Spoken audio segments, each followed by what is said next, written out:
Okay, I think we're ready to start this show. So, guys, thank you very much for coming. Looks like we've got well over 200 already on the call, ready to start. So, this webinar is, I guess, part of a little series that Mark and I have been doing.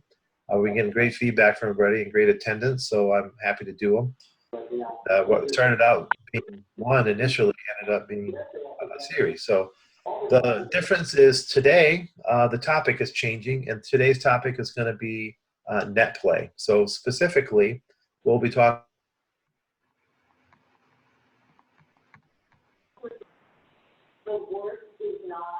Um, and then, just so you can expect what we're going to do, is I'm going to cover some things. Dr. Mark will be talking about. I'm sure there's a lot of questions. I already have, over 100 pre-submitted, and we will have a chat room so you can start typing questions in there.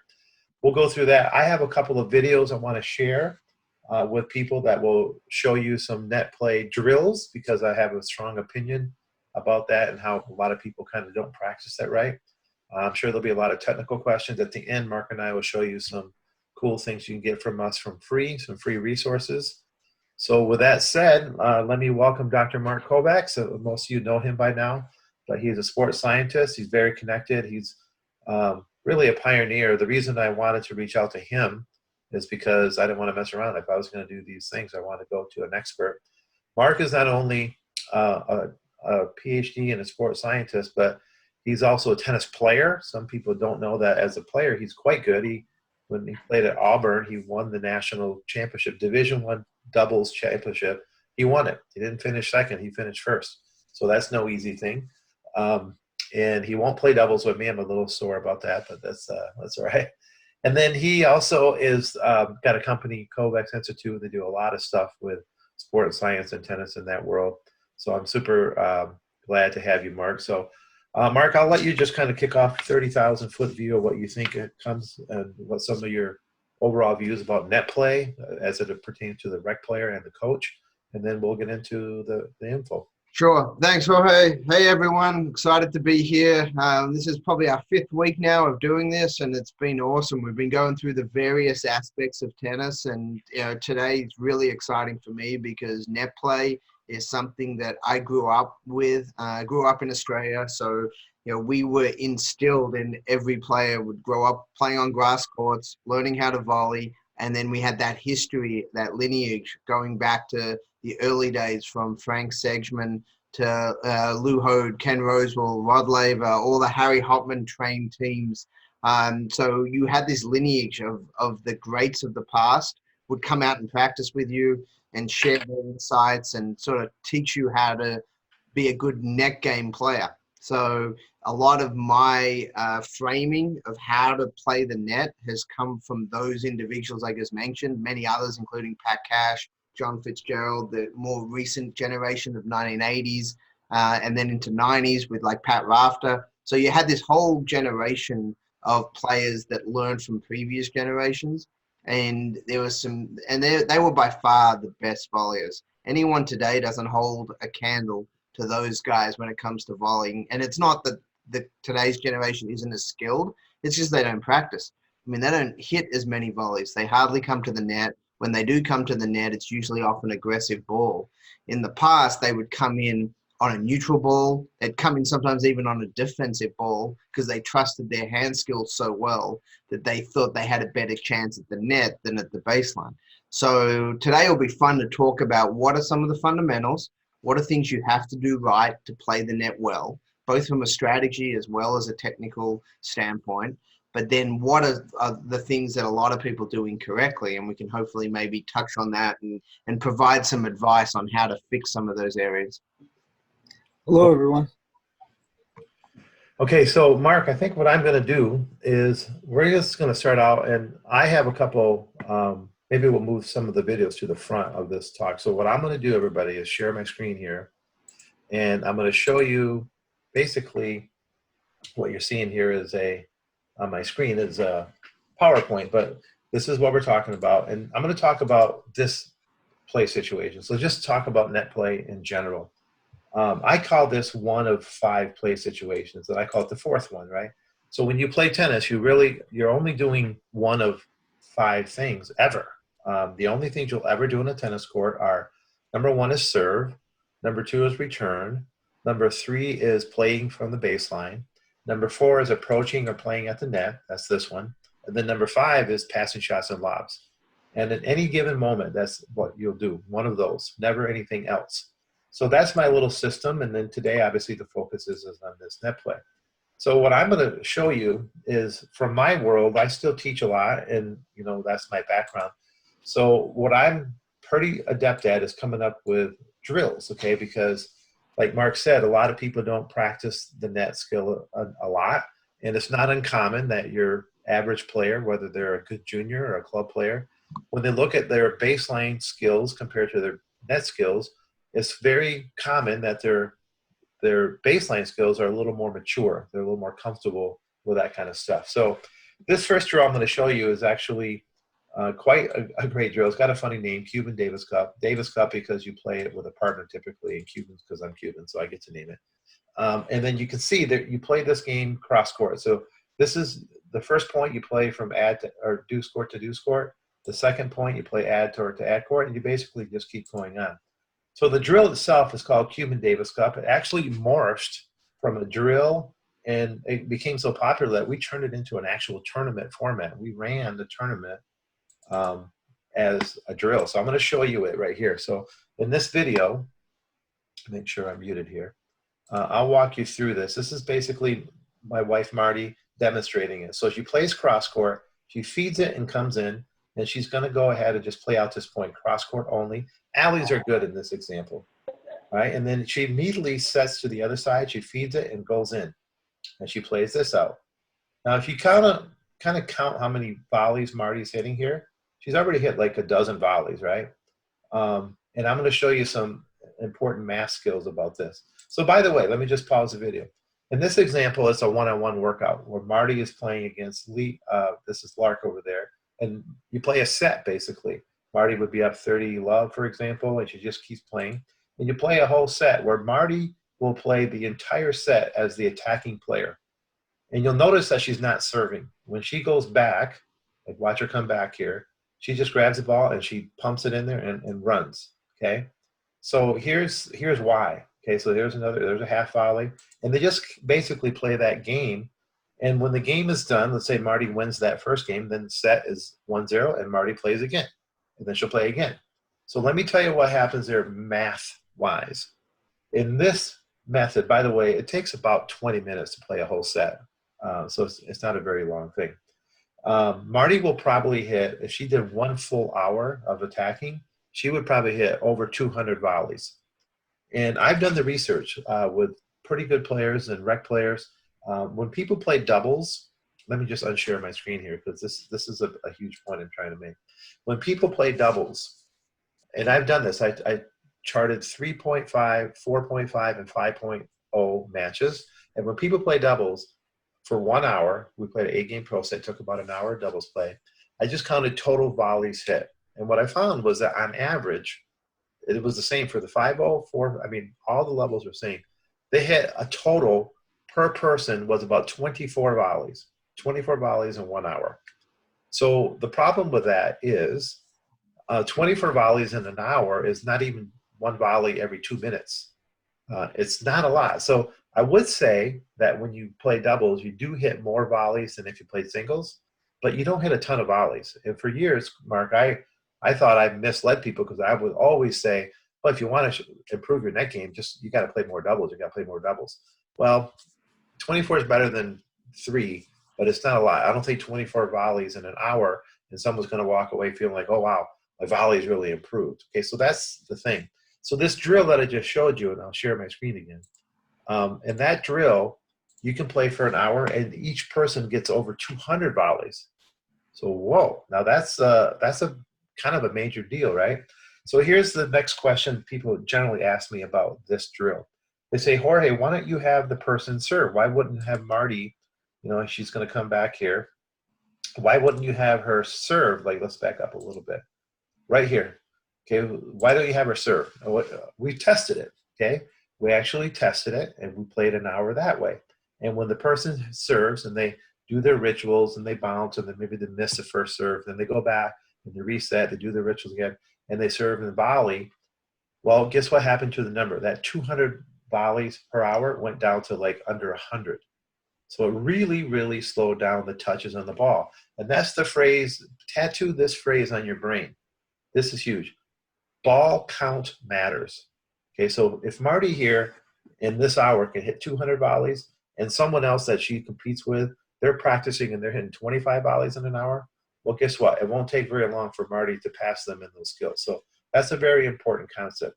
Now, I still would maybe do this drill with some serving if and only if the need of my player is that their serves and their returns are more important, like that's the main goal to work on, then I would sacrifice touches on the ball for volleys. And I would say, you know what?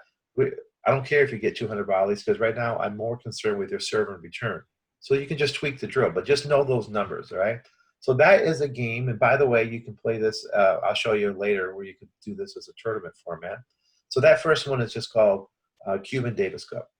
Now, this next one is a slight variation, but it's clever, all right? So Mark, here's the deal with this one. I'm going to play this, make sure I'm muted here.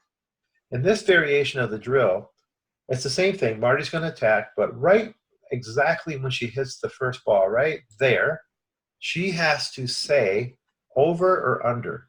Okay, so her point of contact, is it over the net or is it under the net by her feet? And she only has to say that on the very first volley. All right, so what she's doing when she yells this out is she's going to be telling the other person basically the quality of their shot. So if the passer, the person on the other side, is really good at passing shots and playing smart, Marty is going to be saying under quite a bit. You can see this one was probably over. Okay, so let's just let this play, and then they play it out. Okay, and that was another one that was over. And then watch Marty reset. She's going to go to this other corner. Watch the first volley. Does she hit it above the net level? That was probably above net level, right by her belly button. That's another one above net level. This one's under. Okay, that would be under net level. That's another one under. So that little drill with just that little twist where you say over under is really, really eye-opening because, to be honest, a lot of people, when they hit their passing shots, that was under. They're hitting passing shots. Basically, they're running the race to the wrong finish line. What they're doing is, let me stop. What they're doing on their passing shots is they're judging it incorrectly. They hit it really hard, and they make good contact, and they go, oh, that was a great shot. But really what makes a good shot is the effect it had. So if I'm playing Mark, if I wail on it, and I give Mark a ball, really hard ball right by his chest, that's not that hard for a lot of people. Even pretty inexperienced players can volley pretty good right chest high. So a smarter player, a more developed player will have that ability to dip it, okay? So that's that drill, and I'm going to just go through. Well, actually, let's just stop it right there. So, Mark, what do you think about those drills as it relates to, rec practice? Yeah, no, I mean, the first drill we did, even from a high player development perspective, that's one of the best drills you can do because, like you said, you have so many chances to work on specifics. First volley, second volley, low volleys, that's the approach volley is where most people make their error. It's not the second or third volley usually, it's the first volley. So if you don't even get your first volley in the court, you can't hit a second volley.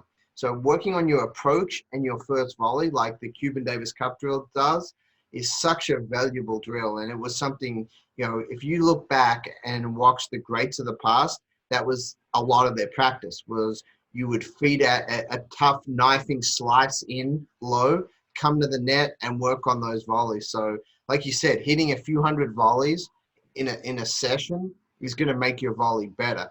The serve, like you mentioned, you can't really do a whole hour of serve volley like that. It's a lot of volume. It's a lot of extra serving, and you don't get as many volleys. So I totally agree. And I thought the second drill was great because it gives you something to focus on about contact points. Are you getting the legs in the right spot? Are you positioning your contact point correctly? And, it gives accountability to the player.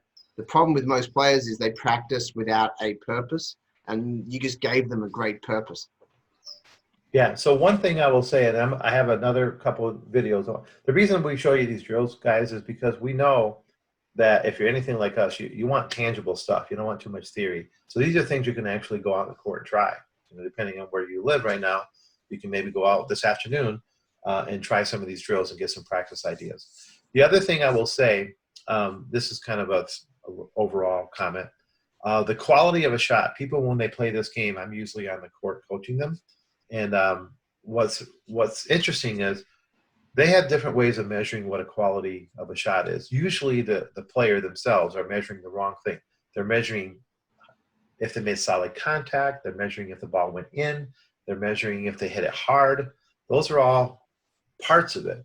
But the real, this is just my view, I don't know if Mark even agrees with this, but the real measure of any shot, your volley, whatever, is the effect it has on the opponent.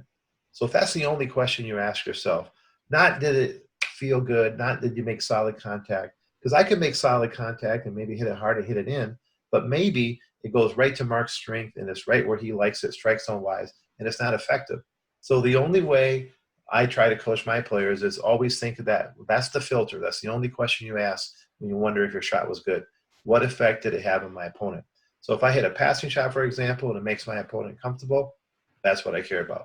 If I hit a different passing shot that I just wailed on it and it went in 1,000 miles an hour, but it made my opponent hit a nice comfortable shot, then to me it's not. So that's kind of like an overall view. All right, let's show another drill here that you can try. This next drill here is actually called, let me get to it. This one here is called Cincinnati Shuffle Volleys, okay? So the part about this drill is you're gonna, oops, I went too far.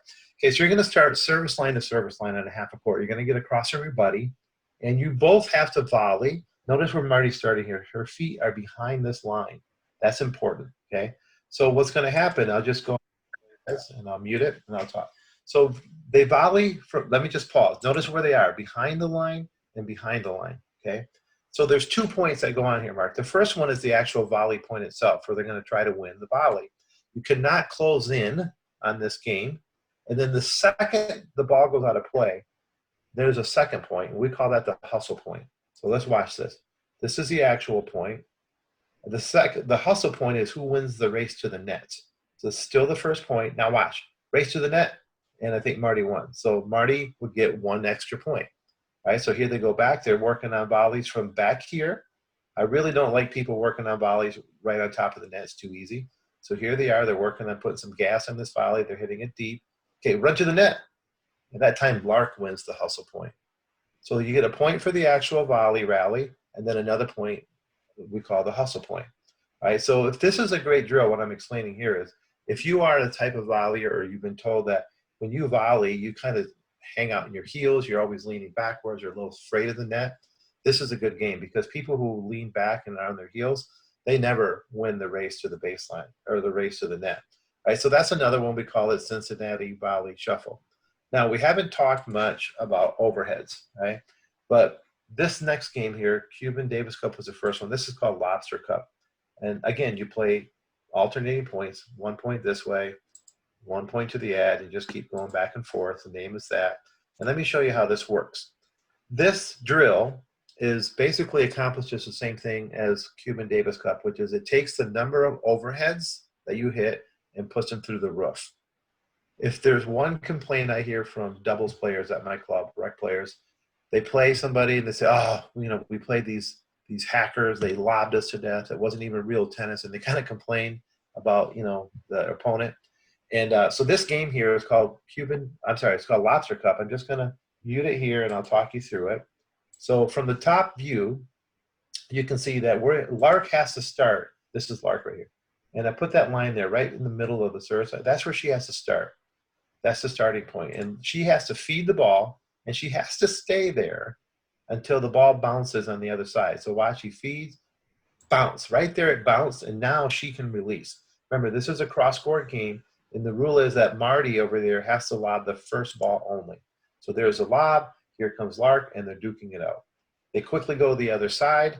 Here comes Lark. She feeds it and holds her ground. When it bounces, boom, Lark can release. Marty has to lob, and bam, you play it out. And you're going to go back and forth and back and forth.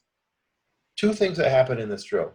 First of all, the person at the net, they always assume that the lob is going to be really good. So they always back up too much. In reality, half the lobs are not even very good, and they end up having to move forward. Okay, so there's a lob. play it out cross court. Marty, after the first ball, she has to lob the first, but after that, anything goes. So you can see Lark's already hit 5 or 6 overheads. Okay, there's entire singles matches where a person might not hit 6 overheads. So if you did an hour of this, guess what? We did the math. We're back up to like 150 or more overheads. So this is a huge little gain for overheads. Okay, and by the way, Marty is working on an important skill too. If you look at Marty on the other side there, she's going to be working on lobbing and defense and blocking and counterpunching. These are all super important skills. So the game would be played where the person at the net plays one game, you play a regular scoring 15 lob all the way. As soon as the game's done, you start another one, you start another one till you complete a set. And then as soon as that set's done, then Lark would go to the baseline and Marty would come over here and play a set at the overhead. Right, so that's a really, really clever game. That's a perfect one you can try. But Mark, when it comes to overheads, what are some classic things that you see rec players do wrong? I can imagine some grips. I can imagine movement would be a big one. So what do you see out there? Yeah, I mean, there's a handful of things. The grip is obvious. If you have a forehand grip, it limits the types of overheads you can hit. Doesn't mean you have to change. If you're at a certain level, you may decide it's not worth the change to change the grip, but you just got to realize you're limiting the types of overheads you can hit. The second is movement. A lot of rec players, even some lower level pros, don't do the movement very well back into the overhead. They shuffle back and they take a lot of little steps to get back. The best overheads take big crossover steps first, and then hopefully they don't even have to shuffle because they time it right. So they take large crossover steps to get back, and you cover more distance in less time. The third is also keeping your racket short. So meaning that your take back becomes short and compact rather than really long. And that's one of the big things you see a lot of rec players do. They sort of try to serve as an overhead, and an overhead really shouldn't be the same as the serve. Similar, but it's quite different in where your body is. Your body's usually going back. It's not always going forward, and you've got to shorten your upper body position to allow you to hit an effective overhead.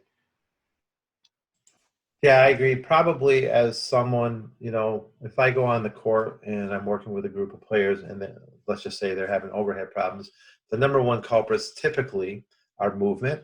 Part of that movement is anticipation, right?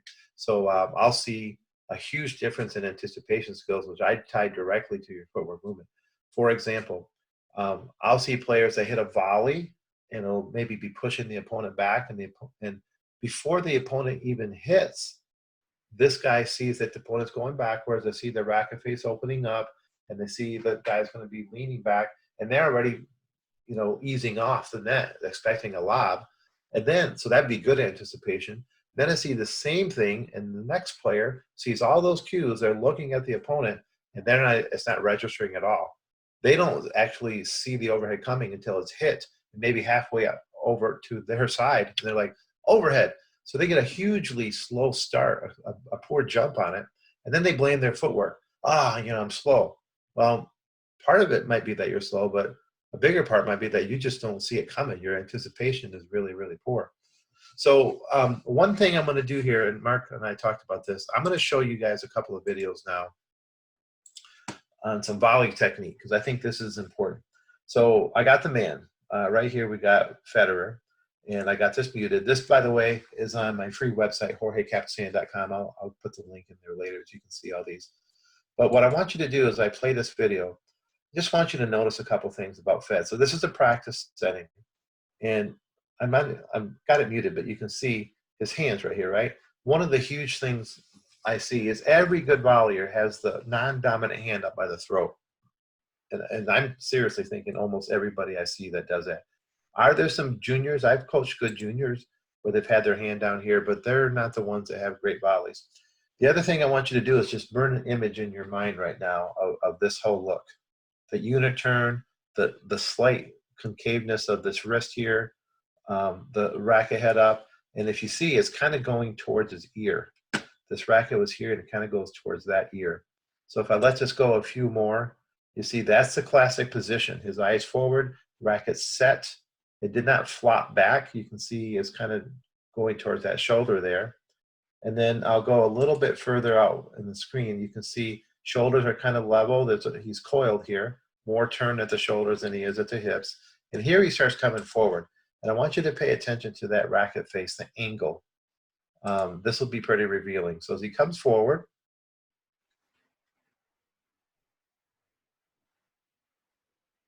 okay, notice the angle here, still pretty much the same. There he's made contacts. Now it's there. And there he goes here. And this is the part I want to talk about right there. Okay, let's pause for a second. People say how big of a follow through is appropriate. And some coaches will say no follow through at all. Like literally when you hit the ball, you stop right there. Well, that's not what really happens. The best volleyers don't stop right there. But some people would say, well, look at Federer. He has made kind of a follow through here. It's almost to the other side of the body. But notice what did not change. This angle between his arm and his racket, this 90 degree, if you will, that did not change. He's not breaking his wrist. It's not flopping, okay? So that's a kind of a huge takeaway. Now, here's where people think, well, the rookie will make that thing go all the way over there. Fed keeps going, but he does not have it go all the way over there. So that's one video I wanted to show you. Mark, what do you think about that? Yeah, I mean, you brought up two huge points there. One is the technical relationship between the wrist, elbow, and shoulder on the take back and the position of the racket. So from that standpoint, when you're volleying, this position here, you mentioned that the racket head is above the knuckle. The wrist is slightly pushed back like that. That's the power position. If your wrist is like that, you have no power. So that's the power position. And then contact point is right out in front. And like you said, the momentum of the racket will continue to travel whatever path it was on. So his was, like you said, he's practicing. He's not trying to stick the volley there. He's sort of just warming up, really, what it looked like there. And he was just trying to make the ball back to his opponent. So he wasn't trying to give it a lot of stick. If he was going to stick that one, you would have seen less of that movement and more and it would have continued straight along the pathway of the ball a little bit more. But you're 100% right. There's always going to be a bit of a follow through, but the concept is you want to try to stop your racket as soon as you can close to contact so that follow through doesn't get too long. And too many recreational players over exaggerate the follow through and lose control because they don't have a solid contact position. Yeah, I think that's classic. So I have one more video, then I'll be done with the videos I want to share. This one, you might recognize this guy here, Joe Wolf. I got him in this position where he's about to volley. I made this video initially to analyze his footwork, but we're going to be looking at this video here. So here's some commonalities. I want you to notice a couple things right in here. Left hand up, right hand down there, very similar to what Federer did. As we scoot forward, you can see that racket's going to start coming up towards his shoulder, towards that ear, if you will. Okay, that position. Again, left hand up, little concave here, very common. Hips turn, shoulders more turn, just like what you saw in Fed. Let me just kind of play this slow-mo. And here he's coming into the point of contact. By the way, you can see that the racket face here is a little bit more laid back. It's aiming to the sky. Well, I find that rec players lay it way, way back. It's almost sometimes down, right? So eyes forward, everything seems technically sound. Here we're going to go to the point of contact.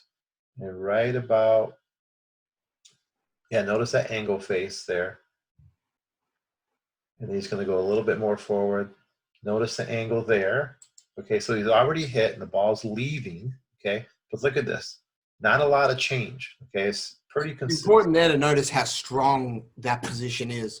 So his shoulder's doing a lot of the work. His entire arm, just like if you go back to the serve, that long axis rotation phase of the serve, you see how that arm is connected all as one unit. So that's the great way from an energy transfer perspective.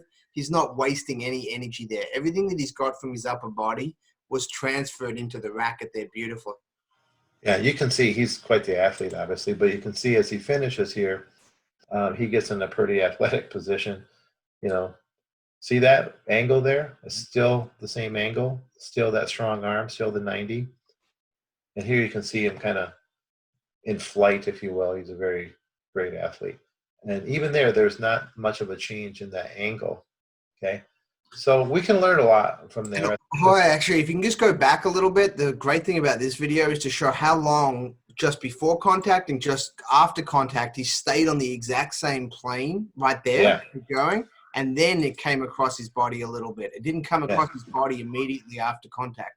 So you keep so there the ball's gone. Look at the plane. And he keeps going, keeps going, keeps going. It still hasn't gone off plane at all there. It's still on that same plane beautifully. And then about now, he starts to slowly come across right there. So it's a really good learning opportunity for folks because all you see in real time is the contact and where it finished. You don't see how it got to the finish. Yeah, so that's why we have those things, the slow motion. And by the way, I know some people are going to be asking, so that content is here on JorgeCapestany.com. I'll put it in there, and Mark will do some things, but I'm going to just go ahead and put this in the chat.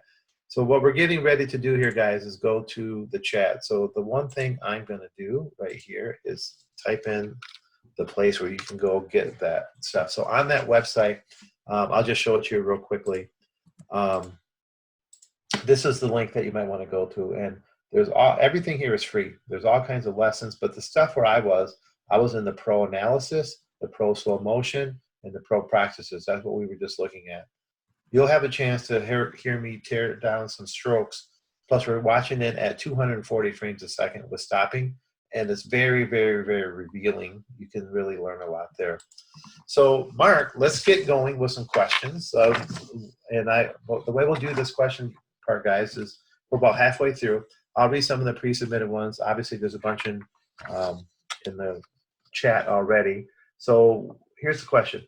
And you talked about it a little bit, Mark, but the question here is, when you bring your racket back for an overhead, what's the difference? We know serves can be kind of fuller and overheads more like compact, but what's the data research behind the best? Yeah, so again, there's a lot of style in overheads just like there are in the serves, but from a fundamental standpoint, you have to get to that loading position, which is, like in the serve, basically stage 3, you're trying to get to that position there. So if you can get to that position there as efficiently as possible, that's going to give you the best chance of success when you're trying to hit your overheads. So really work on that. Get rid of anything long, keep things short and compact, and think about hip turn and shoulder turn getting into the load. That's going to allow you the best base of support to then explode up from, whether you have to jump or whether you then just transfer your energy into the overhead. And if you look at the great overheads, a lot of them are considered great because of when they're getting pushed back, they can really do a great job of exploding up and back. And that means that they're side on. That means that they've loaded effectively and they've been able to push up and then stay with great dynamic balance in the air. For most rec players, it's not about having an outstanding overhead when you're jumping. It's more about consistently hitting a good overhead when you have your feet on the ground. And that requires more compact take back, that requires more stability, and that requires being in the right position so that you can accelerate your lower body into your upper body so you can have an effective and efficient overhead.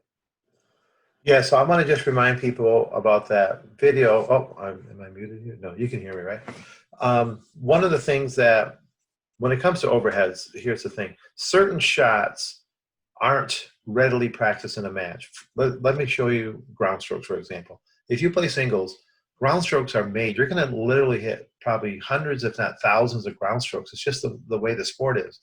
When it comes to overheads, especially if you're playing singles, it's not likely you're going to hit 50 overheads in a singles match. So to me, that means you better have a plan to practice it. Some would argue, well, hey, if you don't hit that many, why practice it that much? Because if you're not good at your overhead, it shuts down a whole area of the game. You can't go forward, and they always tend to come up at the most inopportune time. So that game we showed, the Lobster Cup, when I get people seriously doing those things and actually not just wondering about it, but going out, getting your numbers, getting your touches on the overhead, unbelievable what happens with overheads. Overheads more than most shots, in my opinion. When you get a lot of reps in, it's kind of a timing shot. It can really, really, I've seen people double and triple their overhead skill in a matter of a couple of days just by getting serious about hitting a lot of them. If you ask someone, rec player, 3.5 anywhere, Club USA, and say, how many times or how many overheads did you hit last week? Probably can't tell you. What's the last time you did a drill to practice your overhead? Never. Like, I don't even know what that is. So when do you practice your overheads? I guess when I play. If that describes you, you're probably a candidate for some problematic overhead. So here's a question for you, Mark. At what age should you start teaching someone a one-handed backhand? So it's a great question. It's depending on the racket that you're using with them. If you're using a smaller, lighter racket, a 22-inch, 21-inch, 23-inch racket with a small grip, you can start teaching a one-handed backhand as soon as you teach them how to volley. If you're expecting them to use a full 27-inch, racket like this with a 6-year-old, there's no chance they're going to have a one-handed volley effectively. It's too heavy. It's too head weighted down. It's not realistically possible. So depending on the racket that you choose, you can start earlier if you choose an age-appropriate and lighter racket. If you don't have a lighter racket and you're actually asking them to use a heavier racket that's too heavy for them, then it's going to be later because the extra hand is going to allow them to provide some support. So I wouldn't say there's an age specifically. It's more a strength level and can they maintain good technique. If they can maintain good technique with one hand and just hold the racket like that and be strong and stable, then they're good to do it. If you don't see any stability there at all, then either the racket's too heavy or you may have to go 6 months with a two-hander before you go to the one-hander. Yeah, that's a great question. Here's a good question that I'd like to get your opinion on. When it comes to positioning at the net, obviously some people play net and they're 1 inch away from the net. They're just right on top of it. Other people kind of are afraid and kind of don't ever cross the service line because they feel like they lose time. What's the optimal placement? How close to the net should you be ideally? Yeah, so it's a really good question. And it does depend a little bit based on your volleying skills. If you're a terrible volleyer, you always want to be as close to the net as possible so that any volley hopefully goes over the net. And that's what a lot of lower level players will do. They'll try to get as close to the net as possible and try to just meet the ball in front of them as best as they can and do whatever they can to just make contact.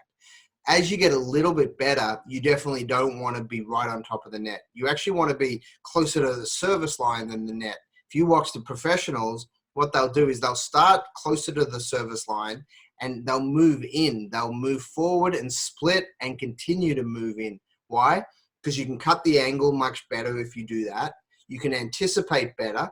You can also fake out your opponents once you get to the higher levels of tennis. You can actually do a fake because you've got more room to fake left and then move right.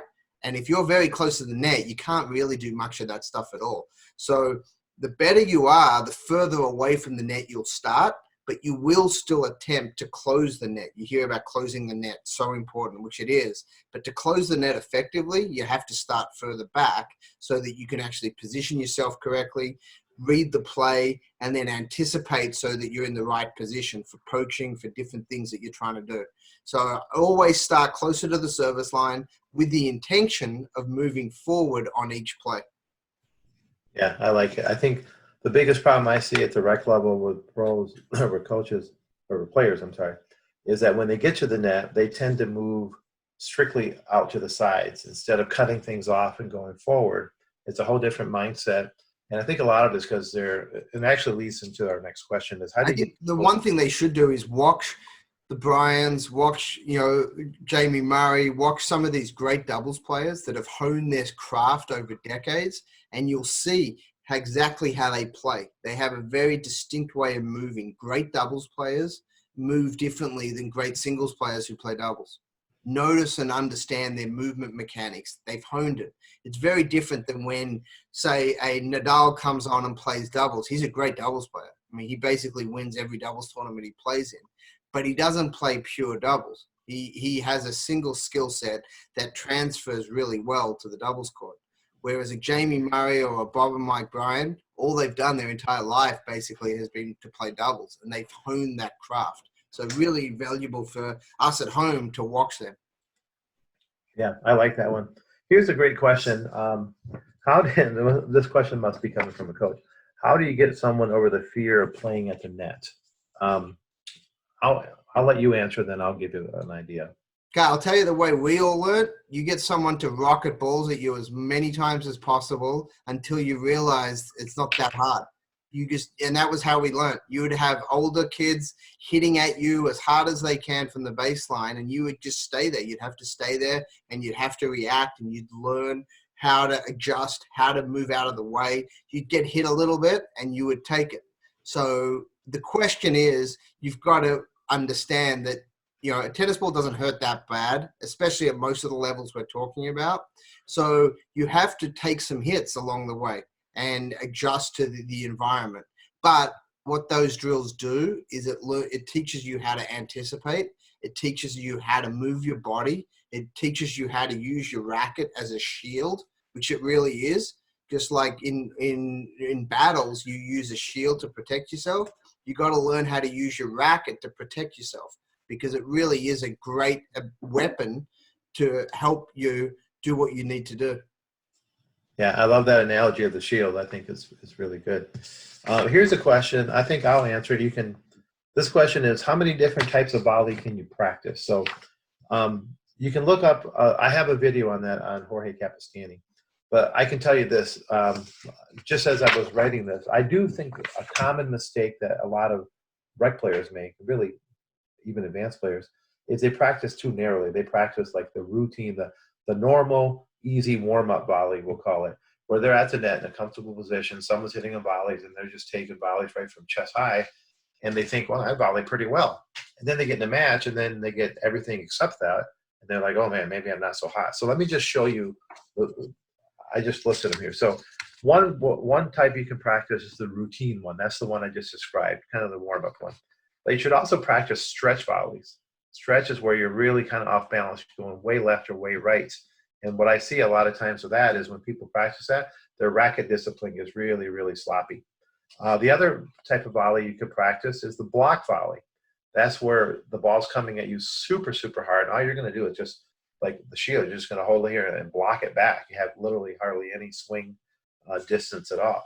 You should practice the drop volley, so you're not always volleying to the baseline. That's where your opponent likely is. And if you keep volleying back there, it could be a problem. You can do reflex volleys. You can practice the put away volley, which is a little bit more of a floater, where you're going to put some gas on it and end the point. The floater itself, which comes to you nice and loopy, and it's really easy just to not attack it with your body or your feet, but just with your hands, and it's easy to net. You got the low volley. So there's a whole bunch of them that you can do. The biggest mistake, or the thing I would warn people not to do, is just practice your routine volley, the easy one. I would create situations. That's why I showed you those drills. When you saw those drills like Cuban Davis Cup, Marty got every type of volley there was, because it was actually a live ball situation. She's got some easy ones. She got some half volley. She's got some floater. She got some block right at her. So what do you think about anything I'm missing there as far as types of volleys, Mark? No, I mean, I think as a broad bunch, you covered the big ones, which is really important. And then it's about your strategy of how you're going to use your various volleys. You know, a lot of players don't understand the geometry of the court when it comes to volleying. They understand it maybe pretty well from the baseline, but at the net, short angle volleys are highly effective, especially at the lower levels.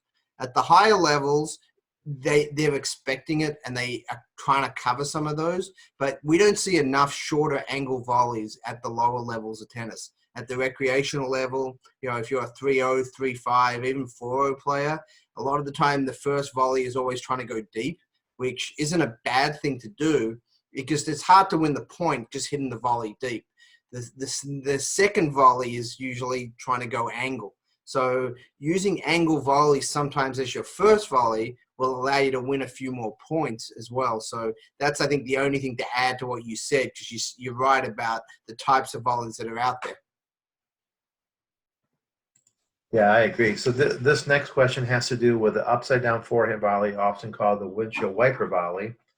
So it's common, right? Especially the more inexperienced the players, the more likely that they might do that, because it's fast and they don't have to change grips and maybe they're not comfortable. But what's your quick tip for fixing Yeah, it? I mean, usually you see that if they're using a forehand grip. If they've got a forehand grip, more so than a continental grip, what they'll do is they'll just windshield wiper and go across like that to hit backhands with a forehand side of the strings, which will get you to a point.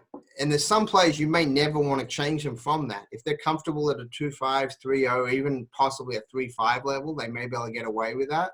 The challenge becomes once you start getting a bit higher level and you're trying to cross. If you're trying to cross in that direction, it's really hard to cross like that and do anything except hit in that direction. So if you want to cross, you sort of need to have a backhand volley out there. So it limits your level development. And if your goal is to move up in levels, you want to learn how to hit a good backhand volley. And then to do that, you probably need to change your grip. You need to go from a forehand grip to more closer to a continental. Yeah, I agree. The number one thing that popped in my head was it's the grip. You know, to do a continental and then it's almost uncomfortable, but with a forehand grip, it's really comfortable. What I always say to people, I have a 4-5 player at the club that she's a female 4-5 player that has a windshield wiper volley, and she is a tough out. I mean, she beats a lot of people. And here's how I explain it. With a windshield wiper volley, you're good here. You can, let's say this is a clock, and you can good at 3 o'clock, you're good at 1 o'clock, you're good at 12 o'clock, maybe at 11 o'clock, 10 o'clock. But as soon as you start getting 9 o'clock or low volley here, that's where it gets exposed. So that's why it might be worth, making the investment, learning that proper grip so you can be solid on both sides. But it does have a limitation, but it's almost always stems from that forehand grip. A couple more here from this sheet, and then we'll get into the chat questions.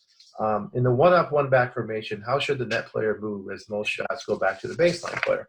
Well, I'll talk a little bit about that. But what you're describing there is what I call the double stance. Okay, so you got a one-up, one-back situation. You got 2 players at the net, and I see that there's 2 possible things that could happen. At the lower levels, those net players, they're kind of like, they're literally a statue. They might be in the middle of the service box, and this is how they move. They're not moving. They're not hunting for the ball. They're pretty much sitting still, and they might just be doing this, like a lighthouse. They kind of look at their partner, and then they look over here, and there's no intention to go and get the ball. And by the way, a little confession. 20 years ago, I would have fought you, if you were a student, you pretty much had to serve volley in doubles. That was the way I taught.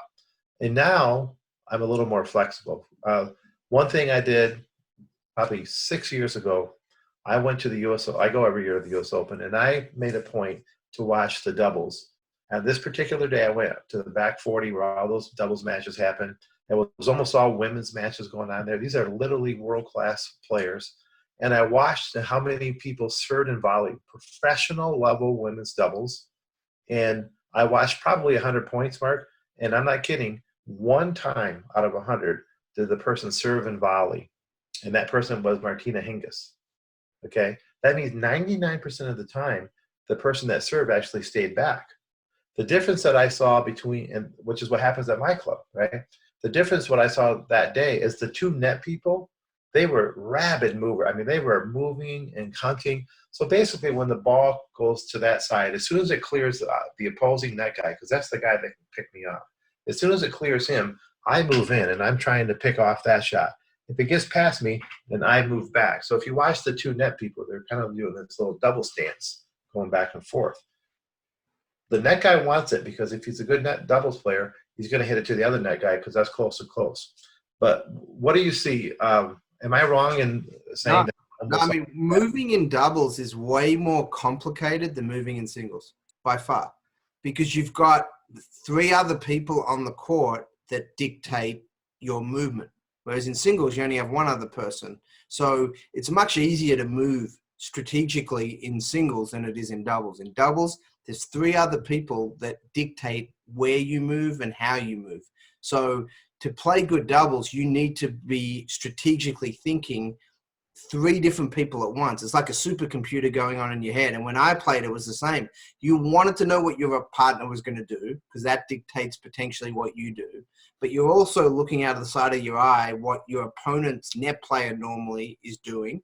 And then the opponent's baseline player more often than not is doing. Or if the opponent's baseline player is at the net. So you've got all these different potential scenarios that are getting processed in a quarter of a second or half a second. That's all the time you have to make those decisions. So like you said, it's a true dance. And you have, just like ballroom dancing requires, hours and hours of practice to get one dance down right. It's the same thing on the doubles court. You have to move together as a team, and you have to understand what your opponent's doing to give you the best percentage of winning, because it's percentages. That's all you're doing. It's like poker. Right. You're trying to figure out what's your opponent's hand and what's your hand, and what's going to give you the biggest winning percentage. Is it going to be crossing? Is it going to be faking? Is it going to be moving closer to the net? Is it going to be backing up because your partner's just about to throw up a defensive lob?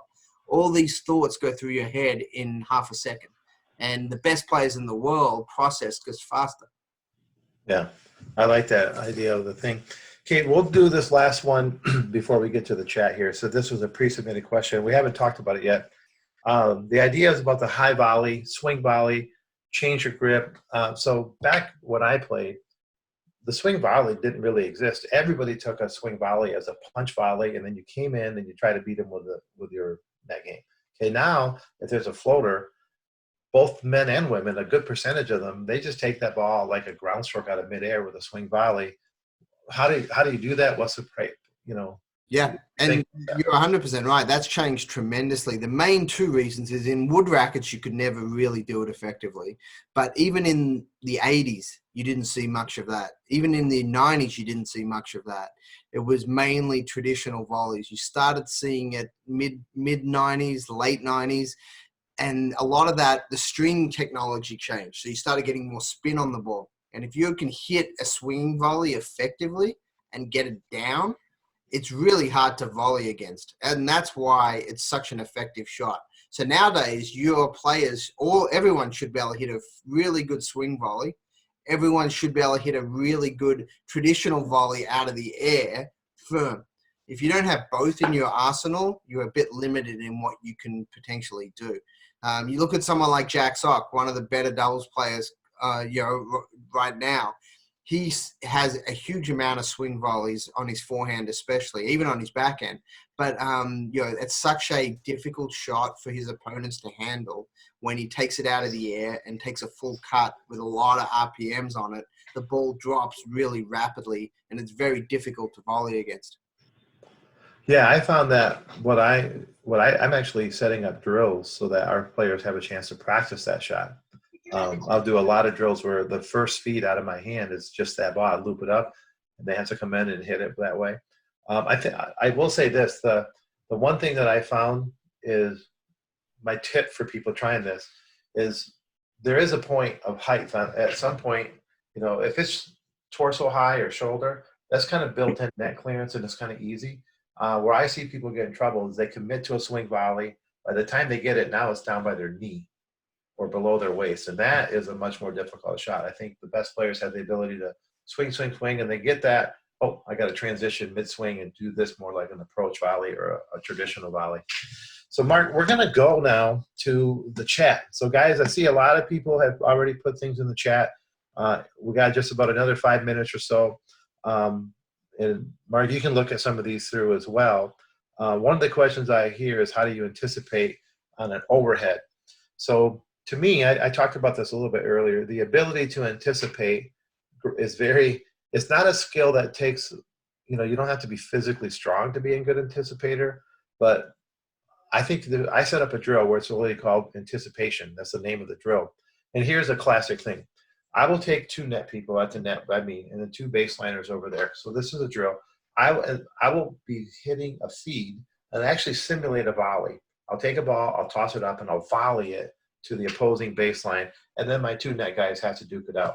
And here's what I'm trying to teach. When I hit a volley, if it makes the opponent back up, in other words, I really nail it out of my hand and it skims off the baseline and the opponents on the other side are backing up, usually what happens is my net team sees it as an aggressive volley and they move forward. And that's actually the exact opposite of what should happen, because that volley has now put the baseliner in this position, backing up, and almost always. So here's my methodology. Here's a quick way to anticipate.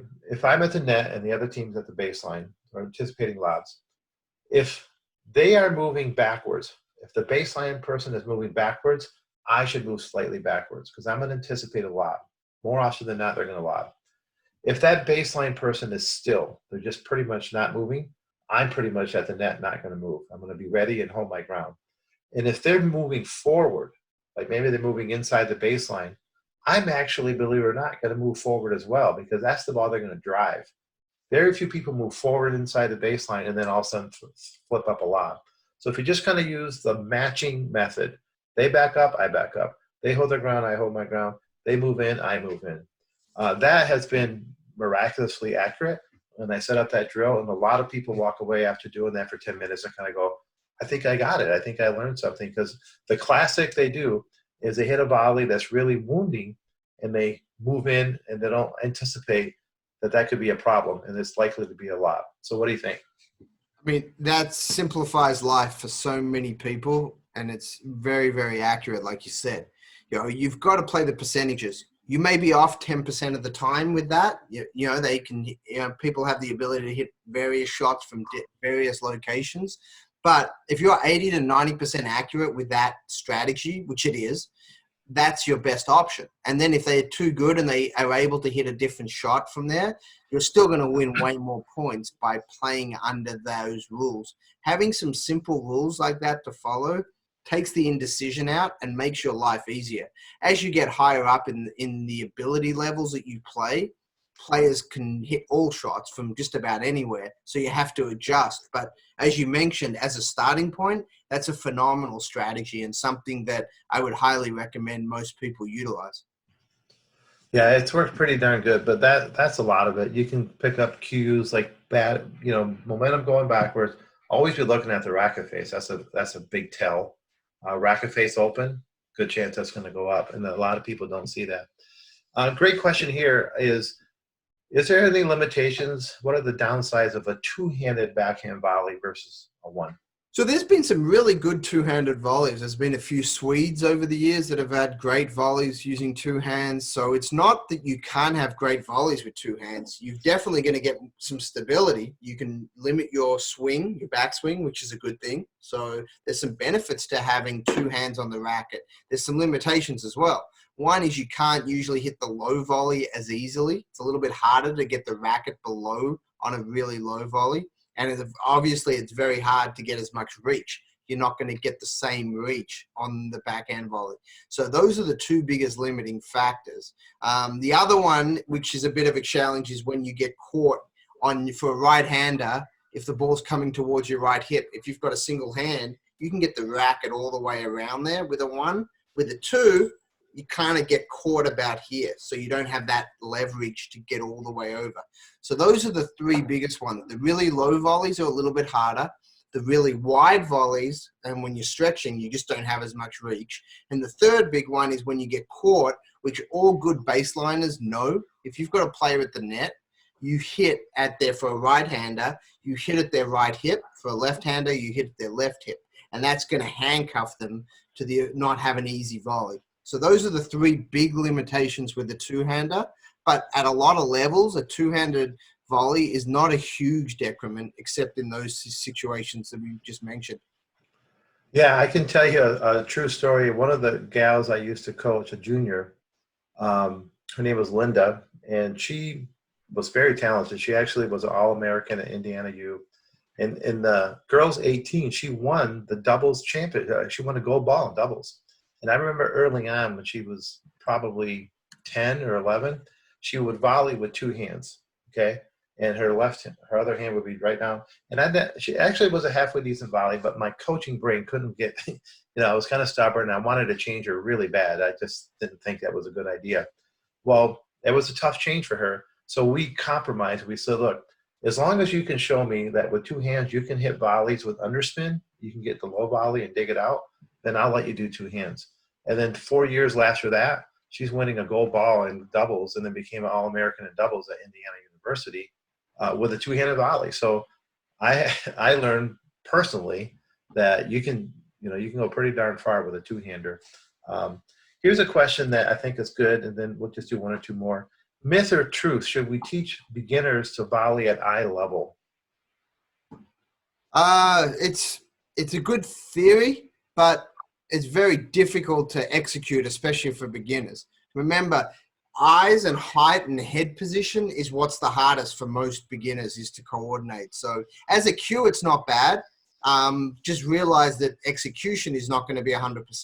So I think the concept behind that in general is to try to keep your head still and try to move your lower body and your upper body as a unit so that your head's sort of in this position. You're not head back here. You're not head low. Your head's at eye level with contact. So it's a good cue. Just understand that realistically, it's not so easy to execute all the time for beginners. Yeah, I think my question is I might do a couple here, but then I'm quickly moving off and giving them all those volleys. I don't want as a coach to kind of make a fake impression, like give someone the idea that they're actually pretty good at the net when they're not. And that can happen. I can feed you, and if you're a beginner, I can feed you perfect balls and make you feel like, oh, I'm really good at the net. It's really malpractice.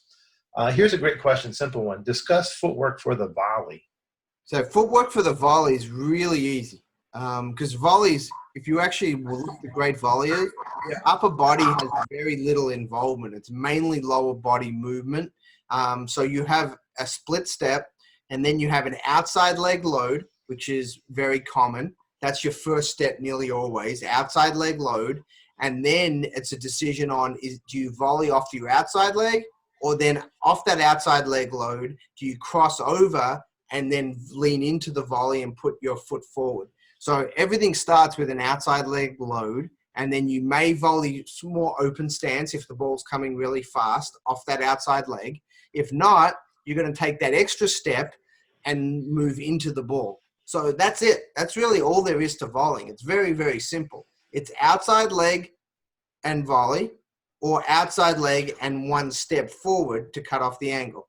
You may take a split and an extra step if you have to run forward, but just before contact, those are the main volley positions. So volley footwork is very, very simple, but very difficult to execute well. So it's important to simplify and focus on the things that are truly fundamental with the motion. Yeah, I like that. Here's one from Coach Bill. What needs to happen to actually get people to go to the net after they actually have the skills already? Yeah, I mean, the question is, do they feel confident that it gives them an advantage? Many people aren't coming to the net because they feel uncomfortable. They feel like they're giving up an advantage by coming to the net. So that's step one. They have to feel confident that their percentage of winning, their winning percentage, is going to go up if they come forward. Assuming they've got a reasonable skill set, at the lower levels, you win a lot of points by coming to the net just because your opponent makes errors. And even at the highest levels, like I had this discussion with Pat Cash, and he would always say he knew that it was probably 50-50 whether he was going to win points at 3-all in the first set, but he knew at 5-4, 30-all in the second that his percentage of winning a point with him at the net and his opponent at the baseline went up to about 75%. And it had nothing to do with anything different except the pressure and the environment that was being put onto that athlete. So you've got to take that into account, that you may win certain points or lose certain points 50-50, give or take, early in matches. But as matches get more tight, your opponents start just making errors. So that's why your percentages go up. Not because you have to hit a volley, it's because your opponent missed in the net, missed wide, missed long.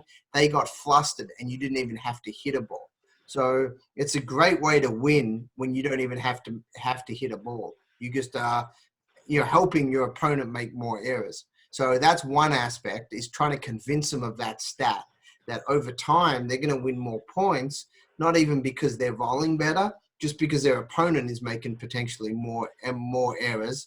And then the second one is you just have to put them in environments in practice where they do it and they get more confident. It's just a confidence issue. They have to feel like they can do it in a real tough max situation. So set up more practice environments. Like Jorge showed at the beginning, some of those drills are perfect because that gives the player confidence that they can actually hit those shots when it matters. Yeah, I love what you said there because I'm on the same mindset. I think one of the biggest things I try to do with people who are a little afraid at the net, or they just haven't bought in, is I actually have them count it. I put a number to it. Because Craig O'Shaughnessy threw out a stat to me once that blew my mind a long time ago of how many times someone came to the net at the U.S. Open and didn't even have to hit one volley. And they just made a net appearance. They showed up, and then they didn't have to volley. And at that level, it was close to 50%. So I thought, that can't be. It just seems too high. So I started doing that test with my own students in drills and stuff. I say, this drill, the rule is you have to feed and go in. I'm going to have you do 10. I just wanted to do an audit. Let's just count how many times out of 10 times. So here comes Mark Kovacs. He appears at the net 10 times. How many of those 10 times did you not even have to bring a racket? You could have brought your toothbrush and volleyed with that. And it's always 4 or 5. So that's like, and I don't tell them, I just let them experience it. It's almost always way higher than they think. So then my argument shifts to like, listen, if I could tell you that you're going to win 40% of the points just by showing up, and then if you take those other 6 balls, let's say you get 4 freebies, you take the other 6, you only have to win half of those, you're well over half a percentage. So that's a really important one. So guys, we are over an hour. So I always like to end with some free resources. So Mark, I'll let you put some stuff here, but I'm going to share my screen. And I did put this here in the chat. So this is the link to capestanytennis.com. And from here, that basically filters you out to both of my websites. This website here is the one for players, 100% free. Coaches and players alike go there.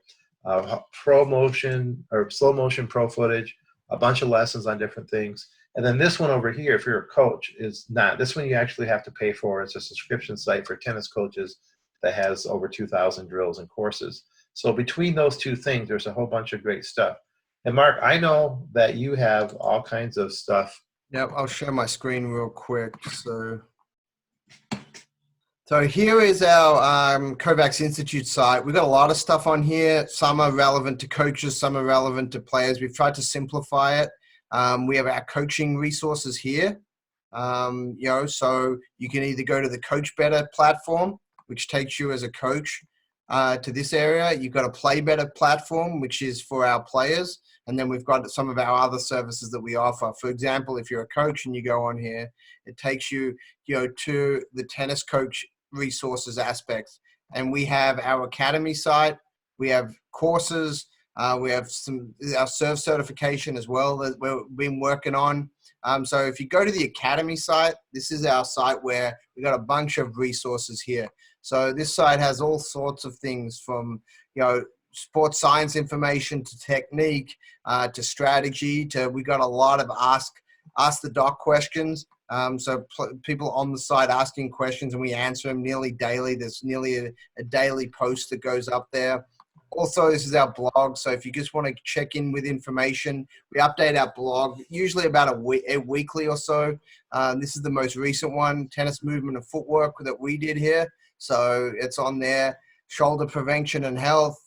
We had Captain Garlickson do an article a while back together talking about the female serve. So there's all sorts of stuff on there. So if you haven't checked out those resources, I'd recommend going to them. There's a lot of free stuff, and there's also some paid options for more access and more detailed information as well. That's awesome, Mark. So guys, I very much appreciate everybody showing in. It looks like we had close to 400 at one point watching. Here's what you can expect. If you registered for this, I'll send you a recording of this so you can have it. And then if Mark and I decide to do another one of these, we'll obviously let you know. But Mark, I want to personally thank you for making time. I know you're super busy. And I want everybody to stay safe out there. I know some of you are already playing. I live in Michigan. We just got closed down till the end of May. So we won't be opening my club anytime soon. But thank you again, everybody, for watching, and stay safe. Love y'all. And Mark, thanks again. And